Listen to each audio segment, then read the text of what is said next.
Well, welcome to everyone joining us in this Science and Democracy dialogue with Naomi Oreskes. This is the first in a series that we hope to continue the rest of this spring and start up again next fall. I am Andrew Rosenberg. I'm the director of the Center for Science and Democracy at the Union of Concerned Scientists here in Cambridge. Union of Concerned Scientists formed the Center for Science and Democracy a couple of years ago, really responding to a political climate that too often was treating science as a special interest or sidelining science in public policy decisions. Part of that was making science less transparent to the public, more difficult to access, and treating it as, in some cases, a political football. Our mission is to advance the science as a key but not the sole underpinning of public policy and societal choice. Of course, there are many other inputs to those societal choices, but we believe that better decisions come from having better scientific evidence in front of both the public and policymakers as we make those societal choices. That's inherent in democracy.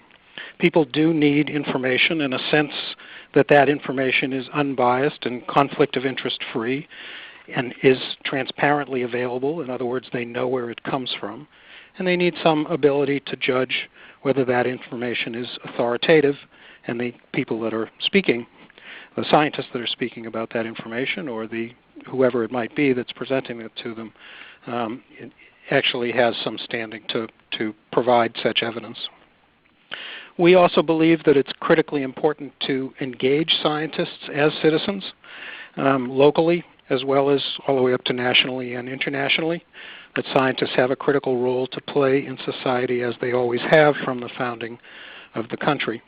And sometimes citizens, of course, are also acting as scientists. That means that we want to create a conversation around the country on the connection between science and democracy. And regardless of a particular public policy position you may hold, it's important that we all have access to scientific information as a basis for making our choices, whether it be in individual lives or in your political views, or for policymakers that are actually going to put policies in place for the nation as a whole at any level of government. So today is the first in our series of Science and Democracy dialogues, and thank you again for joining us. I'm going to hand off to my colleague, Peter Frumhoff, to introduce the rest of the series and our speaker today. Peter.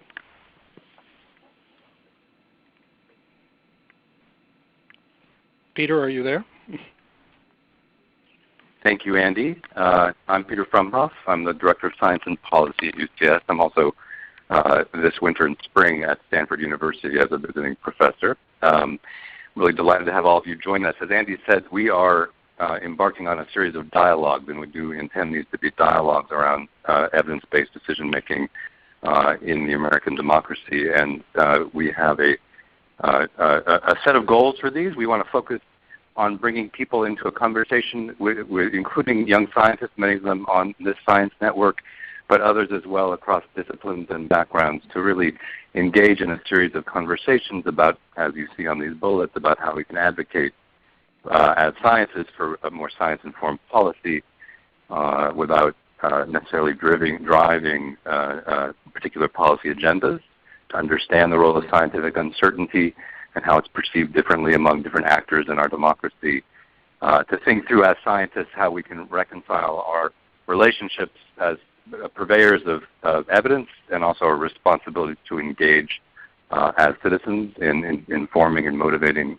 sound science-based decision-making, and also to understand how we can, as scientists and as citizens, learn from one another in this space and ensure that we move towards a more evidence-based process for bringing science to bear on decision-making in this country. And so as Andy said, we have a series of speakers lined up this spring, intended to continue through the fall, to initiate these conversations, to provoke dialogue, and to engage all of you and others in thinking through the nexus of science and democracy. I'm thrilled to have Naomi Oreskes with us today. She's going to be leading off this series. Let me just say that she'll be followed in April by Professor Dietram Scheufele, at the University of Wisconsin, who will speak to issues around the role of new media and new technologies and how they influence science and democracy issues and citizen engagement. And then Dan Sarowitz will be joining us, the lovely photo of Dan Sarowitz, in May to be thinking through the role of uncertainty in politics and technology as they influence science-based decision-making. So please join us for those future sessions. And let me speak now to quickly introduce Naomi. Let me say that as you engage with us in this conversation, I want to remind you that you can put your questions into the chat box on the lower left-hand corner of the screen, and then Naomi will be able to see these and answer questions during the Q&A portion of this conversation. So let me now turn to introducing Naomi, a longstanding collaborator of ours. I'm just thrilled to have her start this off.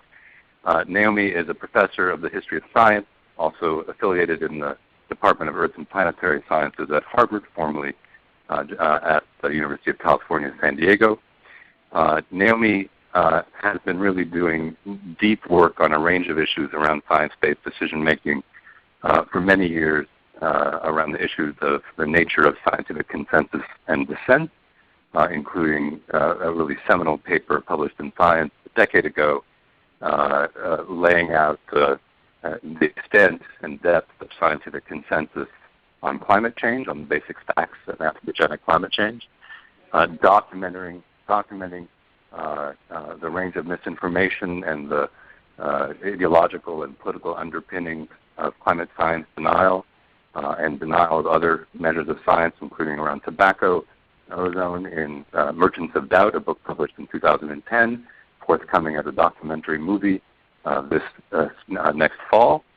And as I understand it, Naomi is coming out with a book together with Eric Conway, as she co-authored with Merchants of Doubt, that will be taking a slightly fictionalized look backwards as future historians, looking at the history of human actions around our response or lack thereof to climate, titled The Collapse of Western Civilization, coming out, I believe, in June. So I'm thrilled to have Naomi speak to us today on neoliberalism and evidence-based decision-making in the United States. Naomi. Thanks, Peter. Well, thank you, everyone. It's nice to be here with all of you today. So I thought I'd talk a bit about the idea that practically all of us, if we were trained as scientists, were raised with the idea that knowledge is power. And this is an idea that goes back to Francis Bacon, and the idea that part of the reason we do what we do as scientists is because we believe that knowledge is empowering. And we believe that if we understand the natural world around us, we can use that knowledge to make effective decision makings. And of course, the Center for Science and Democracy is all about that idea. And one of the things that I've been grappling with in the last 10 years as I've worked on the climate change and other issues related to it is the ways in which that turns out not to be true, the ways in which it turns out not to be the case. And when I research on these topics, when I write about them, when I teach about them, what always comes up over and over again is that all of the issues that we're concerned about, the issues that become debates, that become controversies, that become contested, whether it's tobacco or climate change or stem cell research or vaccination, they're never really just questions of science alone. The reason they become contested is because there are questions in which issues of values, politics, economics, religion somehow become implicated with the scientific questions. And it's that entanglement of the scientific knowledge with questions of religion, politics, economics that helps to explain why these issues become so intractable, and it also helps to explain why we don't do as well as we want to do. We tend to think that the way to solve these problems is to explain the science better. And I feel like I've spent the last 10 years surrounded by scientists who thought that the problem of climate change was essentially a problem of explaining the science better or making the science better, narrowing down the uncertainties, narrowing down the error bars, making the science more certain and explaining it in a more effective way, and that if somehow we did that, our problems would be solved and we would see meaningful and effective policy action. Well, over the last 20 years, we've witnessed that that's not true. Scientists in the last 20 years have done enormous amounts of work to narrow the error bars around climate science, to make the science more robust. and it hasn't really led to policy action. And so that's what Eric Conway and I, in a way, were trying to explain emergence of doubt. Why was that the case? And what were the political issues and what were the ideological ideas that could help to explain why so many people were rejecting the evidence of climate change, even though that evidence was getting stronger and stronger by the year. So let's talk just a little bit about the assumption about the role of science in climate change. And it's not just we scientists who've made this assumption. In fact, the UN Framework Convention on Climate Change builds in this assumption as well. That is to say, the people who drafted the UN Convention on Climate Change drafted in a knowledge as power model. So as many of you may know, the UN Framework Convention explicitly invokes a science-driven framework. And Article 2 commits the signatories to stabilization of greenhouse gases in the atmosphere at a level that would prevent dangerous anthropogenic interference with the climate system. That's a science-based framework. That's essentially saying that knowledge of the climate system will tell us what level of greenhouse gases would be dangerous, will stabilize the concentrations at that level, and will prevent dangerous anthropogenic interference. So that's a science-based framework. It's scientists who have to tell us what that level is. There's no way an ordinary layperson could judge what level of concentration of greenhouse gases represents dangerous interference. And that was in 1992, so that's 22 years ago. So we have had 22 years to figure out what that level is and act upon it. But as we all know, that hasn't happened. In fact, I mean, there's a million different slides I could put here. I like this one because it's evocative and because red is a warning color. We know that temperatures have continued to climb, and they're continuing to climb as we speak. Hold on, I'm going to do this slide here. So why not? The basic question that Eric Conway and I were trying to explain in Emergence of Doubt is, why wasn't all of this robust knowledge, why didn't it have the effect that we expected it to have? Why didn't it have the effect that the UN Framework Convention on Climate Change said it would have? Or in short, why hasn't knowledge been power in the domain of climate change? Well, there are lots of different ways of getting at this question. One of my favorite visuals is this graph put together by the League of Conservation Voters, looking at the environmental voting scorecard of members of the U.S. Congress by party, going back to the 1970s and up until the present. And what you can see on this graph here, so blue represents Democrats, red represents Republicans. A high score means you're voting strongly in favor of things that protect the environment. A low score means you're not voting in favor of things that protect the environment, or you're voting for things that hurt the environment. So if you look at this graph, you see very clearly that throughout the 1970s and into the early 1980s, Democrats tended to be more concerned about environmental protection than Republicans, but the gap between them was not very great. It was typically, on average, about 10 to 15 percentage points. And you can see that it doesn't really change through the 1970s and 80s. It's pretty stable, more or less. I mean, there's a little bit of change, but not a lot. But then something happens very dramatically around 1990. And then you see a dramatic divergence, with Democrats becoming more concerned about the environment and Republicans becoming less concerned. So a really, really clear polarization, and it's really clear where that inflection point is. It's just around 1990. So now, you go to the present day, and we see a gap, the percentage point gap between Democratic and Republican voting is about 80 points. It's just huge, just huge. So something happened. Something obviously happened in 1990, and I don't think we can plausibly say that Republicans suddenly became stupid, or they suddenly became illiterate, or we scientists suddenly stopped explaining the science very well, or that the science suddenly became much more uncertain. I mean, if anything, it should go the other way around, right? We should expect that ceteris paribus, as we do more work, the science would tend to become less uncertain, not necessarily, but in general.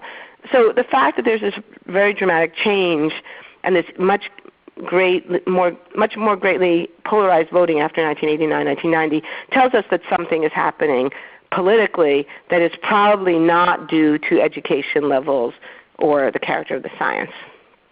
So what is that something? Well, the argument that Eric Conway and I make is that it's really the end of the Cold War. 1989 is in fact the year when two crucial things happen. The Cold War comes to an end. The Berlin Wall falls, the Soviet Union begins to break apart, and it's also that year that organized climate change denial begins. The very first reports that are written that challenge the scientific evidence of climate change are written in 1989. And we argue that that's not a coincidence.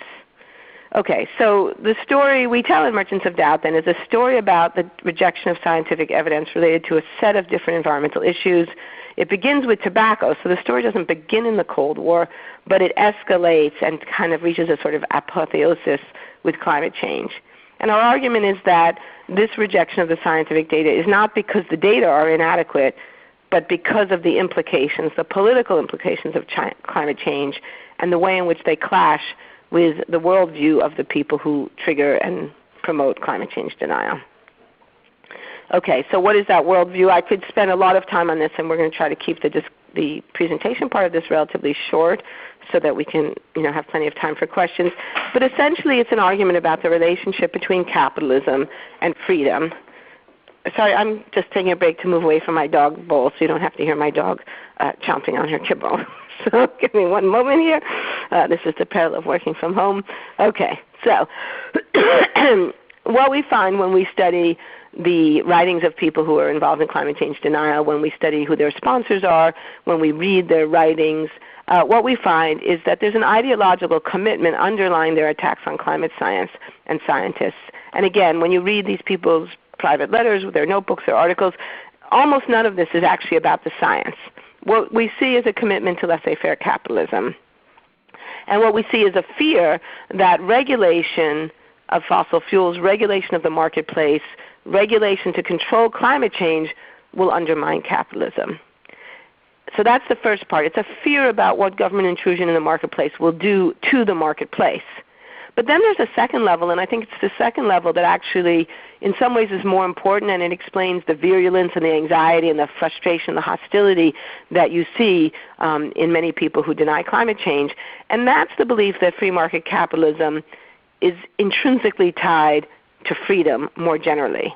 It's the belief that free market capitalism is both the best economic system to generate prosperity, but also, and crucially, the only economic system that does so while preserving personal liberty. And that is to say, therefore, the belief that if you give up economic freedom, you threaten personal freedom as well. So we have lots of examples where we see this kind of argument being made.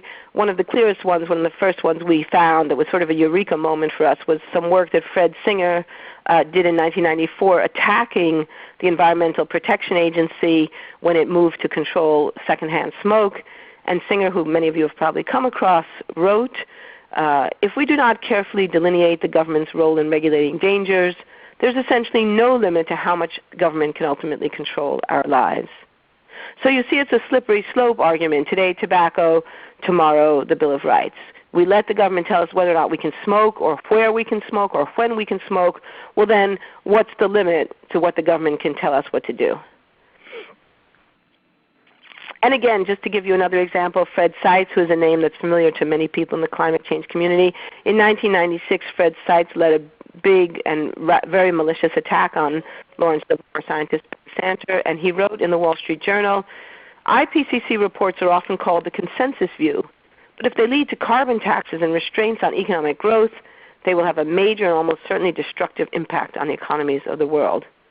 So here's Fred Seitz, a physicist, talking ostensibly about climate change, but suddenly we're worried about their impact on the economies of the world, and not just the economic impact, but the social and political impact as well. Or here's another example, Frank Luntz, who some of you maybe know of, important Republican pollster who was the one who first proposed to Republican candidates that they should emphasize scientific uncertainty as a way to avoid having to explain why they were opposing environmental regulation. And he said in an interview with the Wall Street Journal, once Republicans concede that greenhouse gases must be controlled, it will only be a matter of time before they end up endorsing more economically damaging regulation. So again, not an argument about the science, not an argument about uncertainty, not an argument about robustness of models, an argument about regulation and that kind of concession that once we admit that the science is true, then we're going to have to do something about it.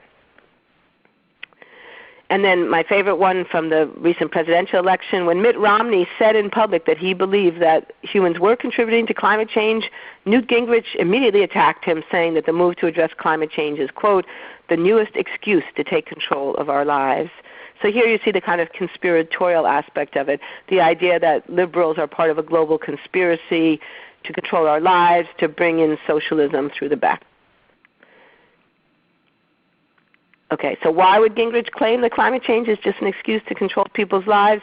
Well, this is essentially the argument of the two key thinkers who inform the thinking of people who have been involved in organized climate change denial.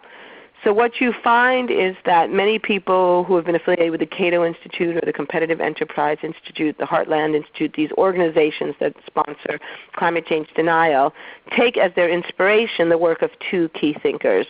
One of them is Milton Friedman, the Chicago School economist, and the other is Friedman's inspiration, Friedrich von Hayek, one of the founders of neoliberal economics, who wrote a famous book called The Road to Serfdom. And if you haven't already put two and two together, you now maybe will begin to realize that according to von Hayek, the road to serfdom is government intervention in the marketplace. The government intervenes in the marketplace. That leads to centralized power. That leads to communism. That leads to tyranny. We become serfs again. So it's a slippery slope argument. Von Hayek was a subtle and interesting thinker, and that's a kind of crass version of his argument, but it's that crass version that informs many people in the right wing in America today. Okay, so just to sort of explain the argument in a little bit more detail, one of the interesting things about this whole story is that neither Friedman nor both Friedman and von Hayek were economists. But the argument of these books, widely read by people on the conservative end of the political spectrum in the United States and Europe, it's not an economic argument. It's really a political argument. By that I mean to say it's not primarily an argument in defense of free market capitalism as an efficient means to deliver goods and services, which is what Adam Smith famously argued. It's a political argument that capitalism and political freedom are linked, and that if we wish to preserve political freedom, we must preserve economic freedom as well. So the argument goes like this. The free market, a free market economic system, is a form of distributed power. That individuals making free choices every day in the marketplace have power in our hands. So every time we go out and we buy a product or we pay for a good service, we're exercising power. And by doing that, we prevent its concentration in centralized government.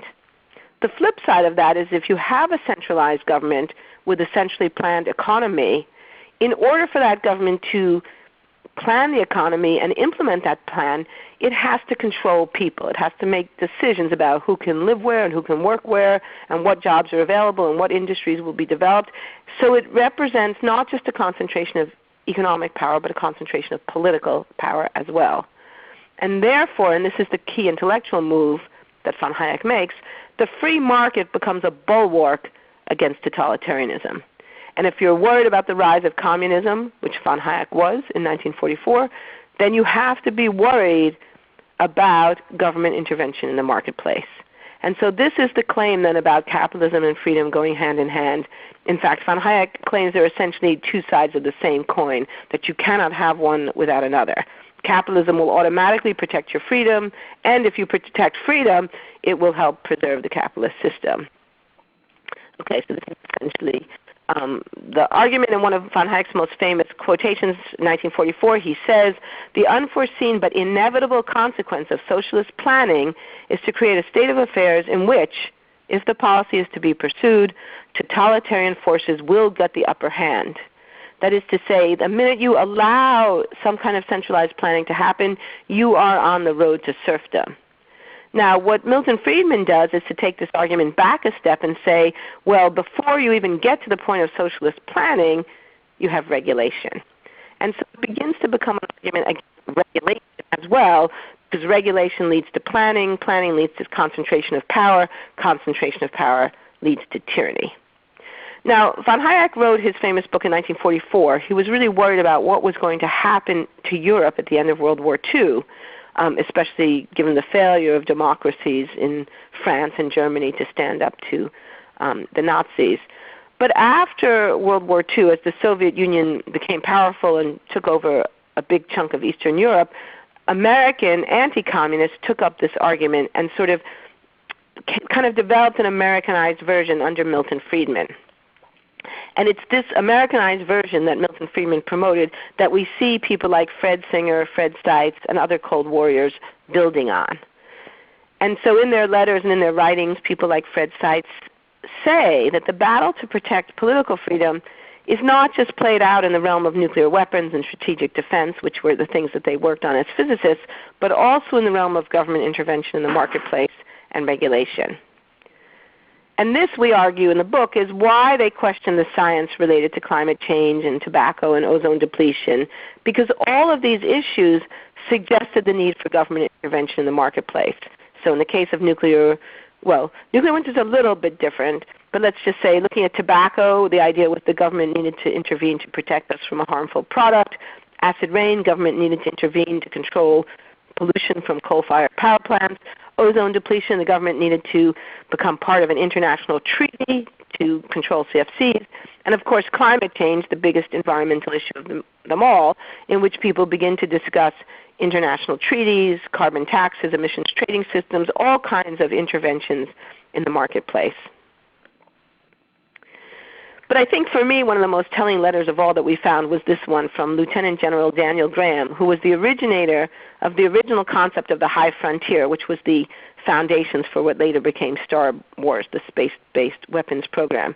In 1984, when Graham is first beginning to become involved in issues related to climate change and ozone depletion, he writes a letter to Bill Nierenberg asking him to join forces with Bob Jastrow to create the George Marshall Institute, which later becomes one of the most important voices challenging climate science. But they begin by defending strategic defense, defending Star Wars.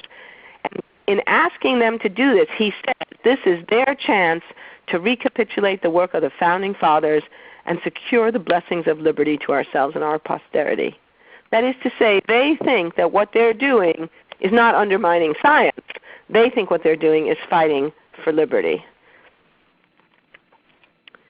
Okay, hold on here. Now, so that was a Cold War argument. In their writings in the 1980s, you see this very explicit invocation of the fight against communism, the fight to protect liberty, the fight to protect the free world.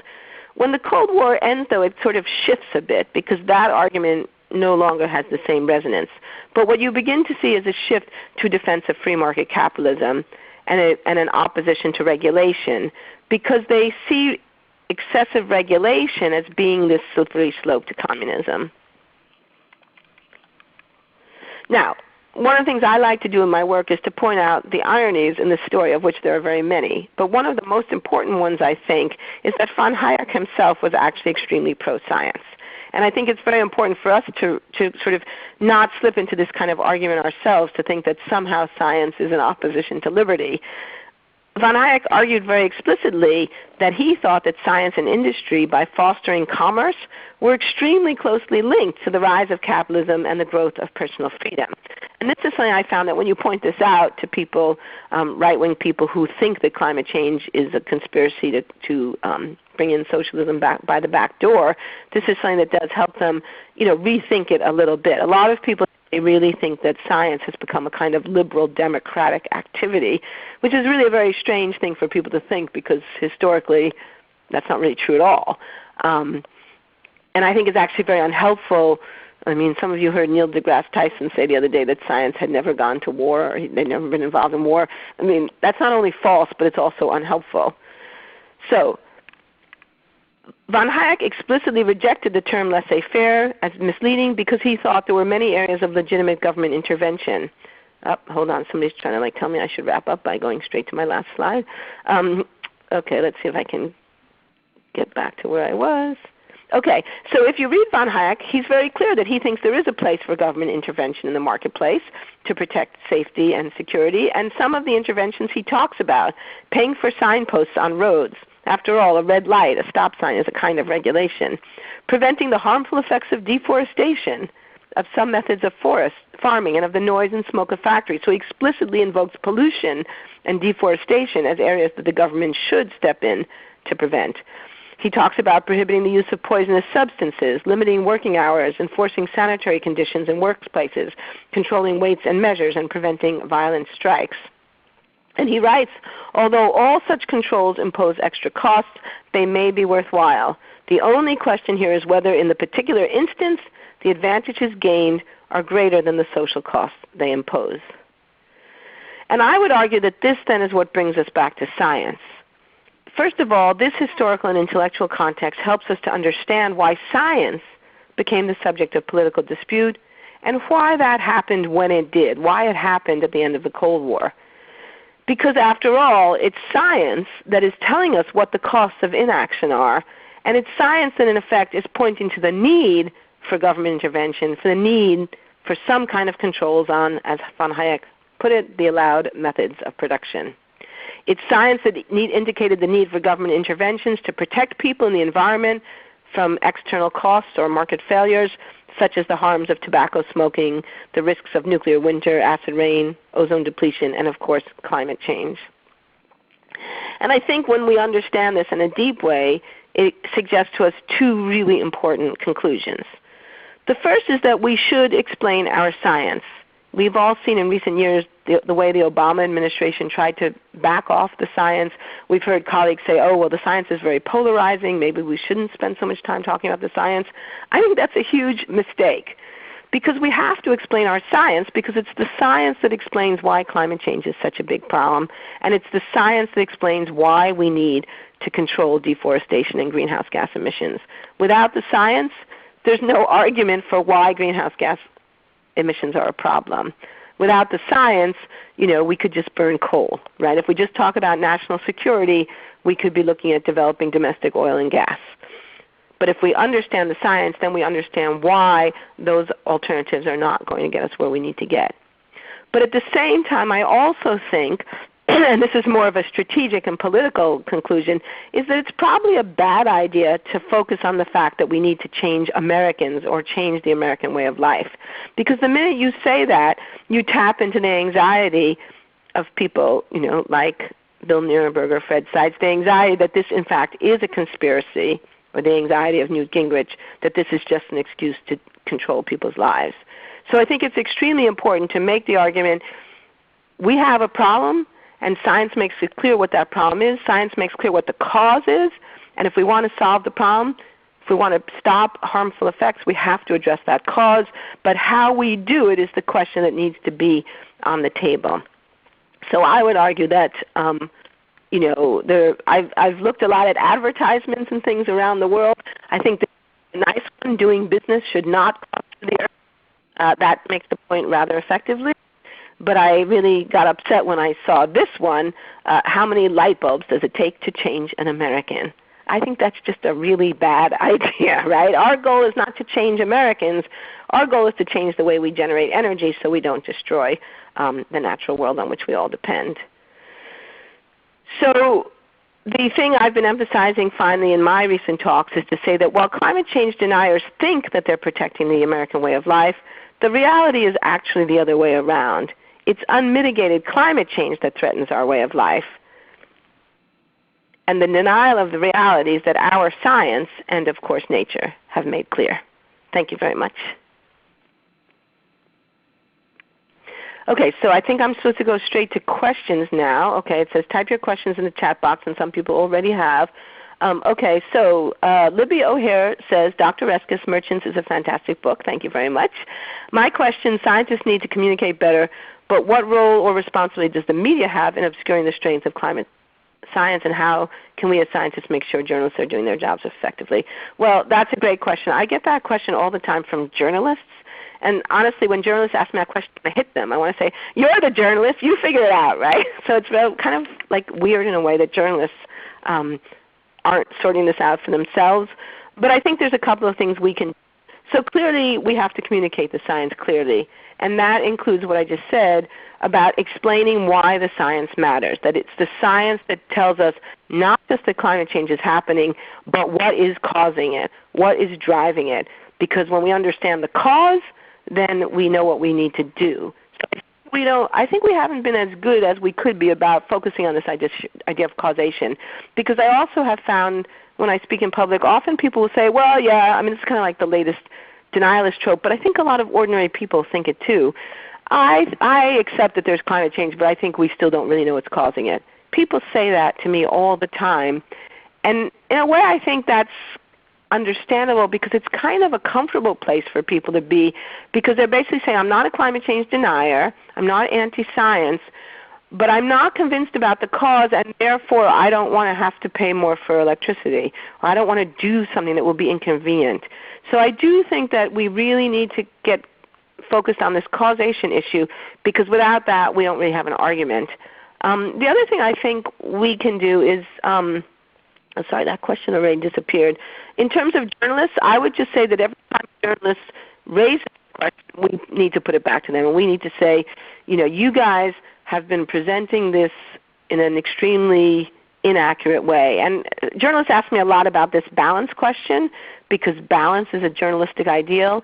So my response to that is to say, if you think you need to write a balanced story, you will end up writing an inaccurate story, because in the scientific community there's no argument that climate change is real, it's happening, it's driven by greenhouse gases and deforestation.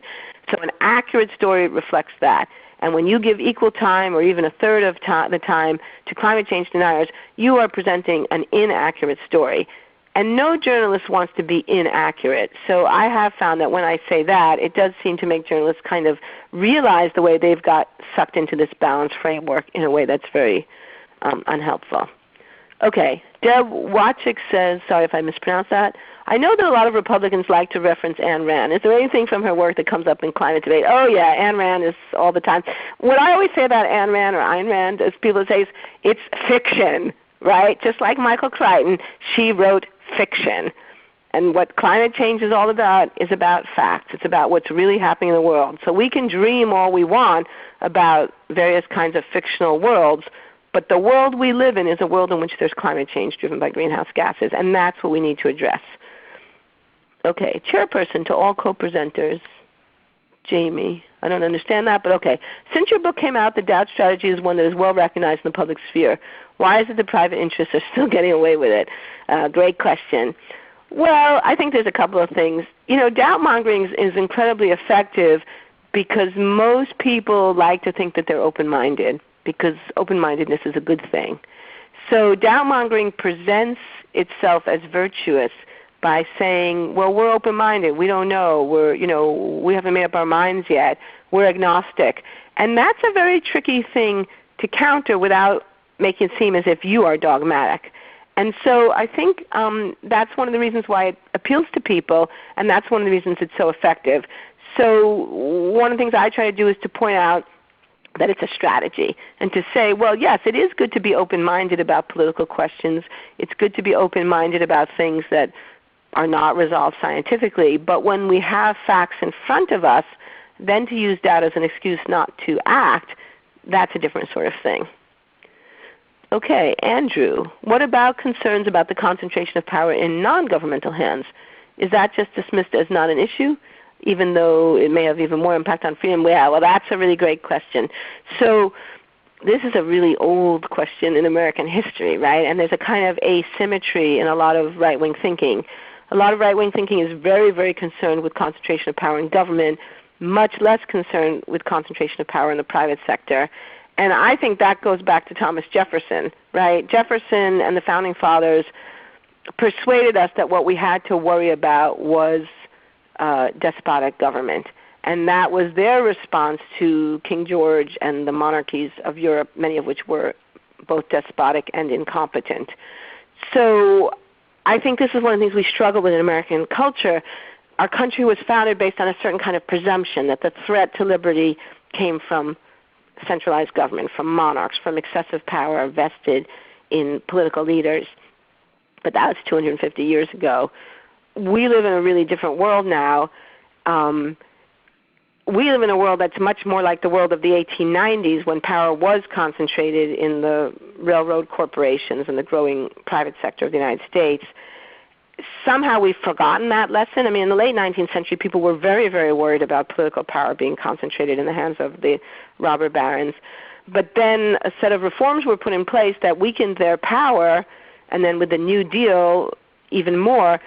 And now it's like we live in a world where we've forgotten those lessons, and now we've sort of romanticized the private sector, and we've romanticized entrepreneurs, and we've sort of persuaded us that the business sector is more efficient and better than government. And I think that demonization of government is part of the story of Merchants of Doubt. Because of course if we look at who is it who's been demonizing government, it's mostly people representing the interests of large corporations. So how do we undemonize government? That's a really, really big political question. And I think it's a question that people in politics and political science really need to work on. But I guess one of the things that I say when I get asked about in public is say, look, the government is us. The government is our representatives. And if we're not happy with them, then we need to make our voices heard. But the problem is not government. The problem is whether or not the government is responsive to our needs. Okay, this is sort of weird. I have to go back to my screen to see what else. Gabrielle, what can early career scientists and advocates for science-based policies do to engage with Americans across the political spectrum? Well, again, that's a difficult question, because to some extent it's hard to reach people who don't want to hear you. So most of us have to reach out in the communities where we are. But in my experience, almost all of us have some opportunity to do that. So schools are a great place. Practically every scientist I know either has children in school or knows people with children in school, and I know lots of people get requests to speak in schools all the time. So reaching out to school and school teachers in the areas where you live is a good one. Community groups, a lot of community groups really need speakers for events, and you can volunteer to speak to a local community group that might be interested in having you speak. I know I've been asked by various community groups that have like film series, like my local town here has a film series. There's also a reading group. You can reach out to those groups and make recommendations for books or films that you think are useful. You could offer to go and speak about the book or the film if it's something you're familiar with. So I think there's different ways to reach out, and then you have to sort of build on that. And it's not easy. It takes time. It can be very exhausting. But I think if we after Steve Schneider died, I think one of the things that happened in the scientific community is that a lot of people realized that Steve was carrying a ridiculously gigantic load, and that a lot of scientists were sort of not thinking that they needed to speak in public because Steve was doing it for them. And I think a lot of people have realized in the last few years that, well, Steve was a great communicator, but he still was only one man. And if, 13,000 people attended the American Geophysical Union last year. If every one of those people who was at that meeting gave one talk a year, that would be a huge, huge amount of outreach. So I think if we all did a little bit, it could make a difference. Okay. We were recently chastised in a journal's peer review for using the term climate deniers and asked to change this terminology. What's your feeling about this and perhaps alternative terms? Yeah, it's a tough one. I don't know. I think, editors tend to be very nervous and conservative and sometimes pusillanimous. I think you could stand up for it and you can say that you think it's appropriate and you could have a fight, or you could decide not to have a fight, but you can come up with other ways of saying the same thing. So you could say people who deny climate change, right? You could say people who reject the scientific evidence of climate change, people who reject the scientific consensus on climate change, people who reject the conclusions of the U.S. National Academy of Sciences, the IPCC, and all other major scientific organizations. So in other words, there's lots of ways to make it clear what you're saying about these people, that these are people who reject the overwhelming scientific evidence that we have, and it would take a few more words. It wouldn't be as shorthand as climate change deniers. It would get the same message across, but it would perhaps avoid the emotional response that people have to the word denier because of the obvious association with the Holocaust. Thank you. You're welcome. Thank you. Can you comment on, this is from James Boulter. Can you comment on free market solutions to emissions such as a revenue-neutral carbon tax? Yes. Do you support the free market, or does this analysis indict it entirely? Okay, great questions. Two things. First of all, the free market doesn't really exist. The free market is a myth or an ideal that has been promoted. Well, it was promoted originally by Adam Smith as an ideal, as a kind of concept. But even Adam Smith, if you read The Wealth of Nations, he talks about the need for regulations to make the marketplace work as a marketplace. So he talks, for example, about the need to regulate banks. And people on the right wing very conveniently forget that. They very conveniently forget that it was the railroads who asked the government to intervene to prevent predatory competition. So there really is no such thing as a free market. Government interventions are everywhere. Von Hayek is very articulate about this. Like I said before, a red light is a regulation. Controlled access on a freeway is a regulation. Having to have vaccinations to go to school is a regulation. Progressive taxation is a government intervention in the marketplace. Corn subsidies, crop subsidies, the farm bill, highways, air traffic control. I mean, it goes on and on and on. Regulations are everywhere. Government involvement in the marketplace is everywhere. The FCC, the SEC, all interventions in the marketplace. So the question is not, do we have a free market, or do we believe in the free market, or should we have government regulation? The question is, what interventions do we want, and what is the basis and the justification for those interventions? So we may have interventions that we think are wrong. We may have interventions that we think are obsolete, like maybe we need to rethink the FCC restrictions on obscene language on television now that we have cable TV. So I think it's very important to point out it's not a question of being pro or anti-regulation. It's a question of evaluating the regulations we have. We may have some regulations that ought to be scrapped, but are there some new regulations that we need? Now, I do think that when you study this work as I've done, one of the things it's done to me is it has made me think that it's extremely important for us to talk about market-based options for controlling greenhouse gases, to make it clear that A, there are market-based mechanisms, and B, that at least some of them we know can work. And this, I think, if I were to say one thing today about something that I hope all of you will do, is to get a little bit educated on this. Because the American Geophysical Union, we had a session in which Miles Allen and Jim Hansen got into a big fight. And I love both those guys, and I have huge, huge respect and admiration for them. But both of them said things that were very ignorant about the marketplace. So the fact is, we have experience with market-based mechanisms for controlling things we don't like. And the most experience is with taxation. And we have enormous amounts of evidence that taxation can be a very, very effective policy instrument to discourage things we don't like. And the best example is tobacco. There is overwhelming evidence that high tobacco taxes discourage teenagers from beginning to smoke. And there's overwhelming evidence that if you don't start smoking before you're 21, the odds are you will never take up smoking. So what teenagers do is extremely important, and teenagers are very sensitive to the price of cigarettes. So we know that taxation can have a powerful role in the choices that people make in the marketplace. It's an intervention in the marketplace, but it's a market-based intervention. And it's also an unbiased intervention, because if you put a tax on something, we all pay it. Now, there are reasons why a tax may or may not be the right solution for climate change, but just pointing out to people that it's an option, and it's an option that we've used before and we know it works. Second option is emission trading. So some people say, oh, emissions trading is a huge untested experiment. It will create a big bureaucracy and we have no idea if it will work. Well, that's not true. That's false. It may create a bureaucracy. That part is true. But the fact is we've used emissions trading and we've used it successfully. And there's two important examples. The first is acid rain. The Clean Air Act amendments passed in the 1990s implemented emissions trading to control acid rain. It was implemented in a Republican administration. It was signed by President George H.W. Bush. And if I were talking to a public lecture, I'd have a nice big picture of President Bush now.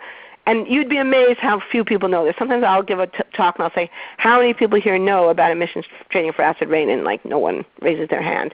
And this is especially effective if you're in a red state. Remind people that it was Republicans who introduced emissions trading because it was a market mechanism, because it was a way of allowing the utilities to decide for themselves whether they wanted to spend money on scrubbers or new technology or trade emissions credits. And it worked. In the Midwest, we cut acid emissions by 50%. And it's also been used in Southern California to control air pollution under the RECLAIM system. Again, if I had more time, we could talk about RECLAIM. In my experience, almost nobody, even some of my best friends, don't know about Reclaim, but Reclaim is a successful emissions trading program that has reduced horrible air pollution in Southern California by very substantial amounts. Totally market-based mechanism, gives a lot of flexibility to the corporate sector for how they respond. So it's really important for us to be educated and knowledgeable about these opportunities and to say we have market-based mechanism, we know they can work, and so let's have a conversation about how to implement them here. Okay. Gretchen Goldman, what can we do to anticipate this kind of situation for emerging issues that aren't yet polarized? Well, that's a good one. I don't know. I'll have to come back to that. Dave Marvin, sure. My point is that whether we institute a carbon tax or some emissions trading system, the end result will likely be dramatic changes as to how we commute, where we live, cities and towns are organized, etc., change the American way of life. Well, that might be true. It may be true that in the end the way we live does change, but I think the important point is to make it clear that's not what we're trying to do. This is not just an excuse to change the way people live. This is an issue that we need to deal with. When we say we're concerned about climate change, we're concerned about climate change. And we're concerned about it because we know it's going to do a lot of damage, because it's going to cost us. It's going to actually make us poorer in the long run if we don't address it. And because we care about biodiversity, we care about the natural world. I mean, there are a lot of reasons to be concerned about climate change, and each of us needs to talk about the thing that we feel most authentically. But the point is it's not an excuse to change the way Americans live. It's a real issue unto itself. If you want to change the way Americans live, then that's fine, and I think you have the right to have that conversation too.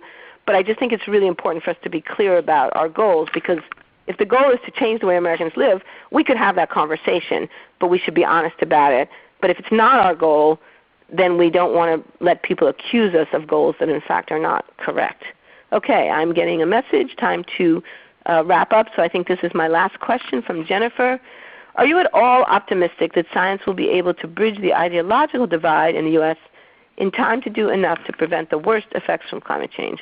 What role is there for early scientists in making this happen faster? Am I at all optimistic? Yes, because the alternative is not acceptable. Right? I mean, we have to be optimistic because we have to believe that there's still a possibility to address this issue. So I do think that there's reason for optimism. I do think that there's tremendous ingenuity in American culture. I think young people get this issue. The polls show that they do. I'm also optimistic because I've been doing a lot of work recently on the history of technology. And if you look at large-scale technological systems, you see that really major technological changes can happen in as little as 20 years. So that means that if we act now, it's not too late to make really substantial changes in the way we generate energy, before we hit 2050. But the pessimistic part is that we've already lost 20 years, right? We should have started this in 1992. And the clock is ticking, and we don't have time left to waste. So what's the role for early career scientists? I mean, you guys have to make it happen. You're it, right?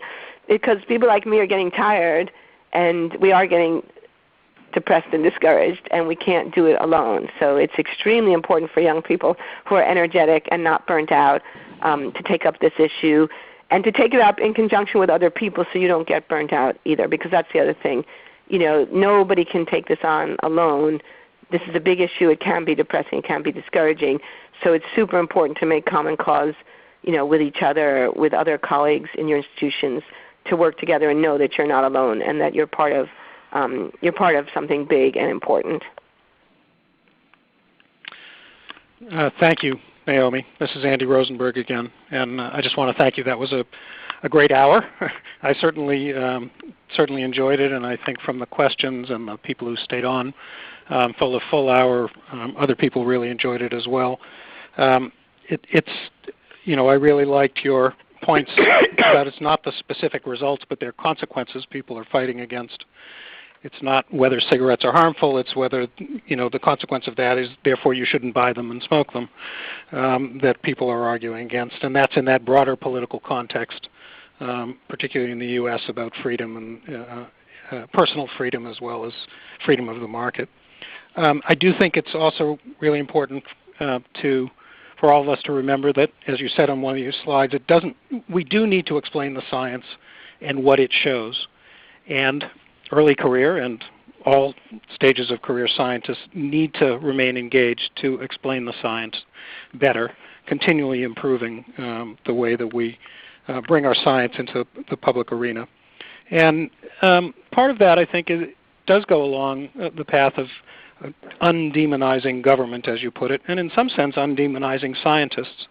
Scientists are too often portrayed as separate from society, or the sort of weird characters that you see on TV that are portrayed as scientists, and that's in some ways a demonization. And so we do need to be engaged as scientists, citizens at a community level right up, again, to an international level.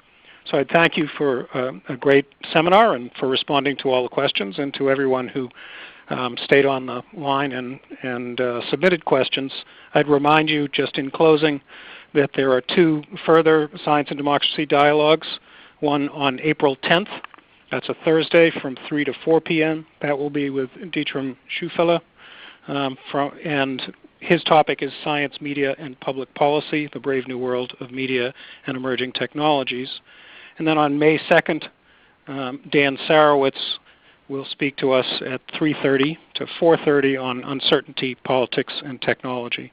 And with that, I will thank everyone, and particularly thank Naomi, and that will be the end of the session. Thank you.